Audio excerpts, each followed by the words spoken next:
No major publication said that he was a right-wing shooter, but there was a lot of information that if any of it had been any different, you guys would have been screaming it from the rooftops. If this guy came from like a far-left libtarded household, if this guy came from like the school of like transgender, if this guy came from whatever else, then it would have been like every single thing you guys would have screeched. But it was kind of strange that it was like a shooter who seemed relatively normal, he was a white dude, came from seemed like a conservative household, a very conservative household, went to, you guys love it, he went to trade school, so he never sent to white guys in college, like all these things are true. Also, now we're not talking about or hearing about much of it anymore, because it seems like nothing came out to show that he was like the hardcore left-winger that they wanted to be initially.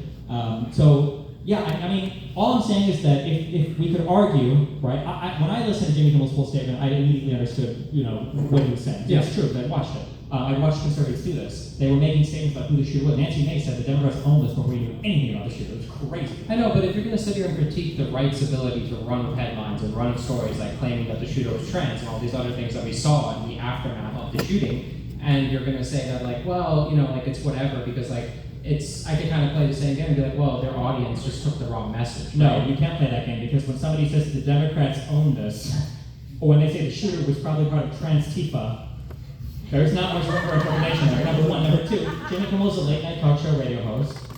We're comparing that to the president, the vice president, sitting members of Congress, the head of the FBI. I mean, do you not think that there's like some importance in the position that Jimmy Kimmel is in, though, with having a wide audience of like left-wingers? I would never admit that to a conservative who says there's no importance in anything that the president of the United States says. Well, I will admit there is importance to the president of the United States. Okay, then so with that in mind, I would say that Jimmy Kimmel probably could have been a bit clearer with his statement, so that you couldn't take that bad interpretation from it. But we're nowhere near the level of like this should be forcibly censored off all of everything, and he should be fired for it, considering the government traditionally never engages in that type of behavior. And if they did, Fox News wouldn't be on air. I mean, I agree with what you're saying for the most part, but there's like the highlights there where I just think like it's important that like misinformation is kind of not like spread around, and when like that's fine. Like we already said that the government can't do this, right? With what? Do anything about misinformation. Conservatives just spent the past 5 years crying and screaming and bitching about YouTube banning people and Facebook banning people and X banning people and free speech has to be absolute. So now the government is going to also, this is, as much as conservatives hate to talk about it, this is also why decorum and the speech of the president is important, is because for me, I'm a reasonable person, I'm an American citizen. When I see that my conservative targeted president has been screeching and screaming about people like Jimmy Kimmel and Steve Colbert and these other guys over and over again, and then I see them move to deplatform them when they say something, well in my mind, I think any reasonable person go, kind of looks like government censorship, especially when he's pointing to two people that got canceled that he politically hates and he's calling for more next. I mean, I kind of agree with you, but then, I mean, wouldn't you argue like the deplatforming of like Trump on Twitter would be a form of government censorship? No. Why not? Because the government didn't push for that, Twitter did. But like when it comes to like MSNBC, wait, I'm not sure actually who Jimmy Kimmel was hosted by, I forgot. But like when they push for it, they're a private company. How can it be government censorship?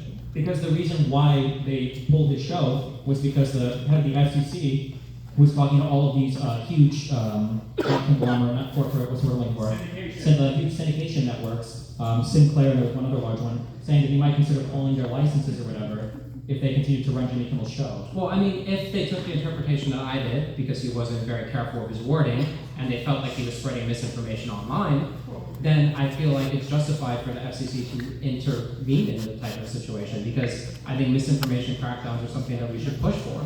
Don't make you believe this. I do. So you would be okay with the government, would you be okay with the removing of the entirety of Fox News after the Dominion lawsuit stuff? Certain portions of it, yeah. The entirety, the whole thing would have to go. The whole network was certain hosts, for the record, it was basically like 7 hosts and all of the Fox execs were all implicated in that lawsuit.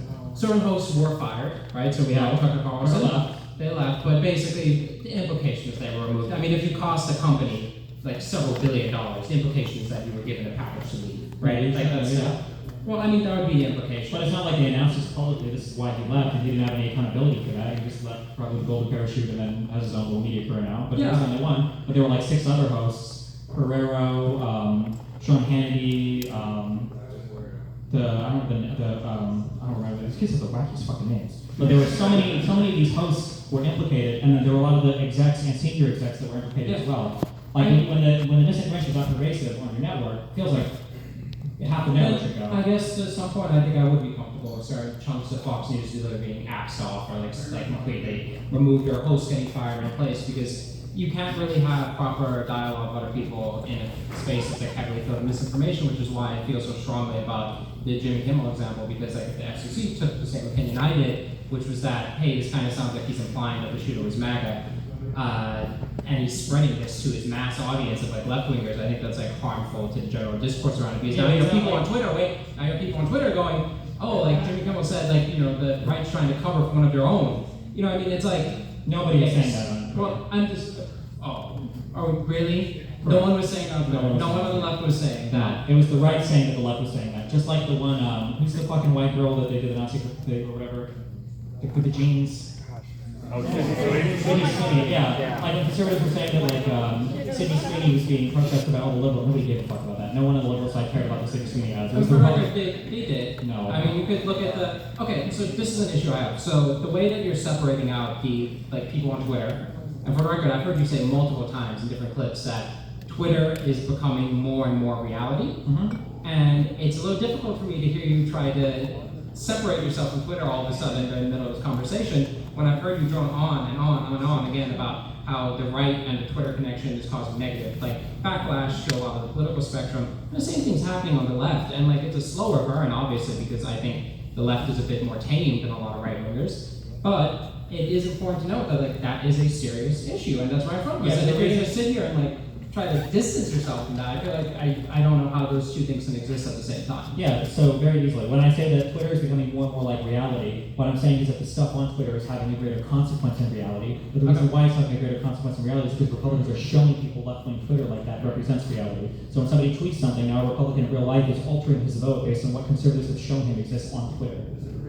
Okay, but when Jimmy Kimmel spreads something that can be deemed misinformation and heavily considered it by like a left-wing audience, it becomes like very difficult to kind of like not say that being spread and rotated around. I'm saying, but it's like it's hard for me, even if I were to buy into your framing completely, our own administration lies about so much stuff. It's hard for me to take them seriously when it comes to deplatforming Jimmy Kimmel. I mean, Jimmy Kimmel was not deplatformed for misinformation. I know because a lot of right-wingers were arguing more on the side of the fact that they don't like him. Yeah. Trump had a thing out for him. They don't like him. So he went. So that whole conversation, even I've kind of bought into the red herring we've been having this conversation. He wasn't deplatformed for misinformation. He was deplatformed because Trump didn't like him. I mean, you can argue that, right? It's plainly obvious. Because if we were deplatforming for misinformation, there's a billion other people that would be deplatforming for. You're someone that really likes direct statements, right? And you really like direct statements of someone saying X thing, and you kind of jump around to that to a lot of like defenses of your left-wing speeches and other things.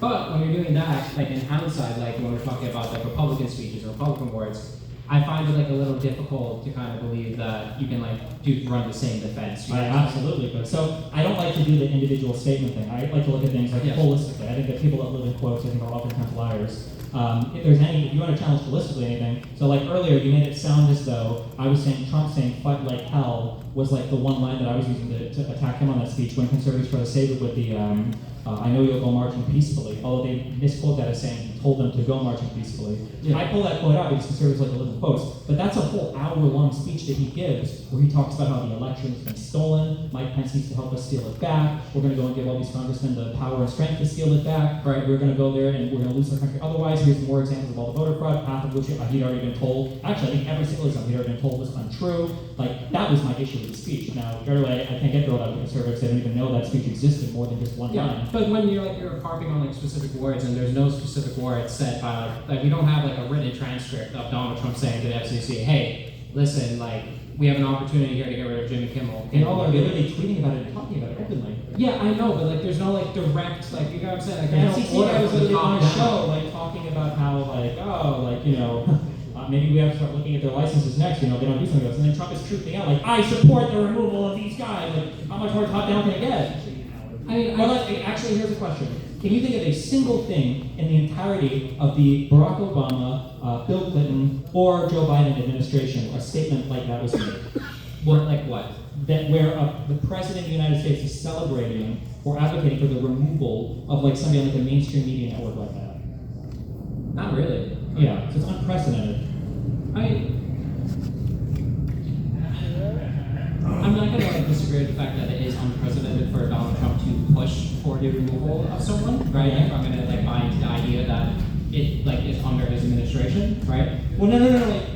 So I wouldn't make that argument normally, because generally there's a level of separation between the president and his officers and his cabinet members. Yeah.